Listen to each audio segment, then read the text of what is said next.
Hello friends, welcome to the channel. My name is Saurabh, and today we will talk about how a great CV should look like. So I've seen that many of the freshers or people with low experience, and sometimes people with higher experience too, they struggle in making up a CV.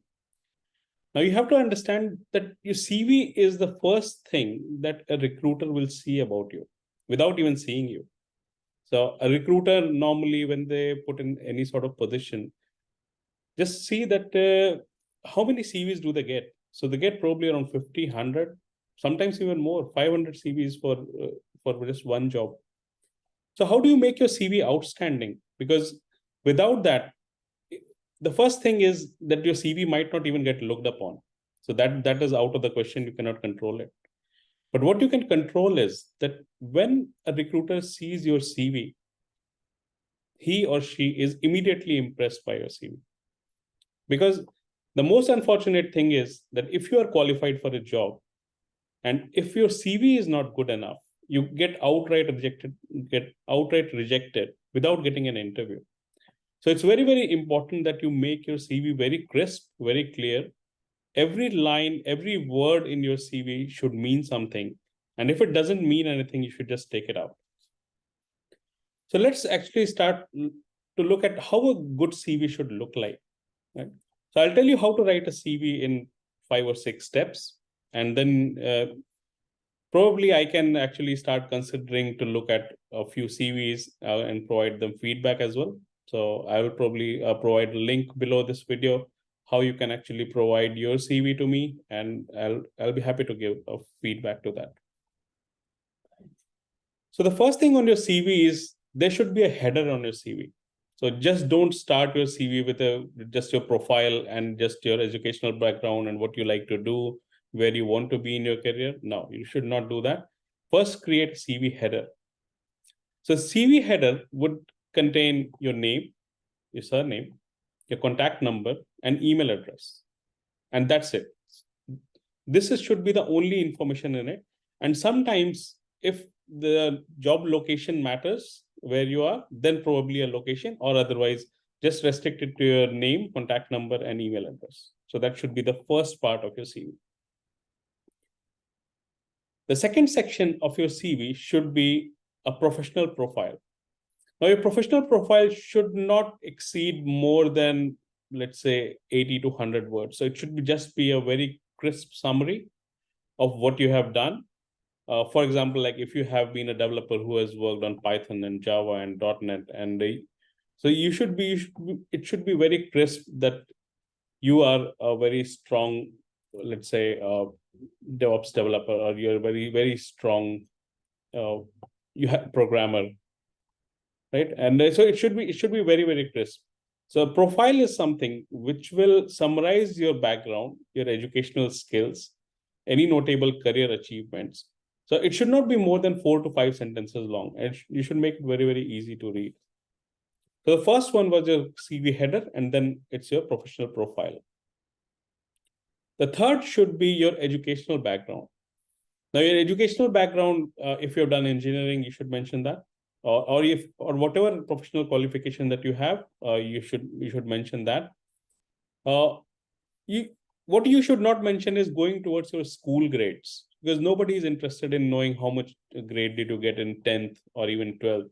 So you should keep it to whatever is your most upgraded degree or the relevant degrees. Also, in your educational background, you should also start putting up what are the different trainings that you have done, what are the different certifications that you have done. So that will cover up your educational background. The fourth one is you should list your work experience. Then you should, in the reverse chronological order. So that means the most recent experience will come first, and then you start working backwards. Now, if you are a fresher, or if you do not have much experience, there will not be too much to write about. But I think this is where your skill matters as to what you want to write in it. You should be able to demonstrate relevant projects. Now, if you do not have any project experience, then there should be something which you should be learning on by the side. So for example, a project which you are trying to do on your own. So just don't leave your work experience blank that you are a fresher. you must be able to demonstrate what are the different tasks that you're trying to complete in order to achieve your next target job.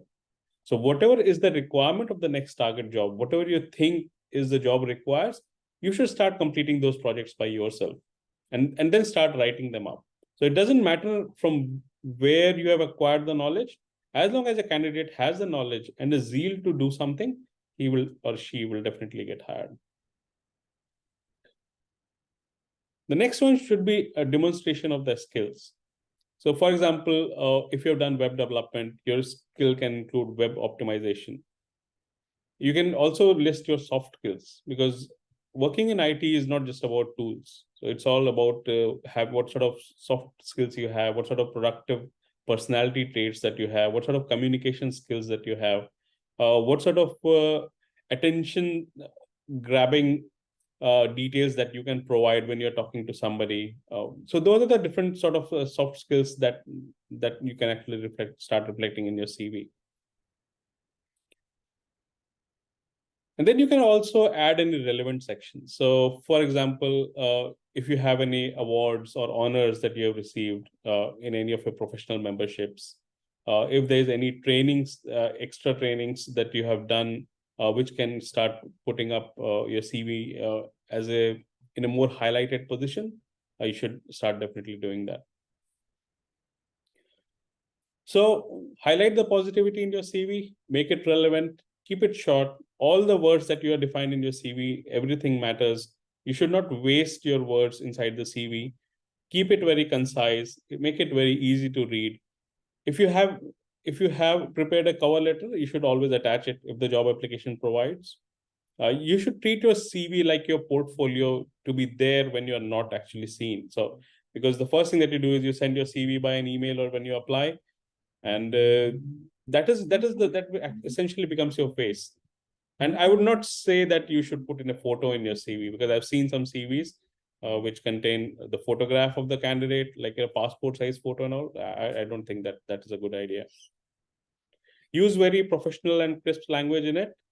And some of the templates that you can get, Microsoft Word provides some templates. You can get some CV templates from various different CV builder websites. I would not name any specific site on it, but there are so many places from where you can get the templates.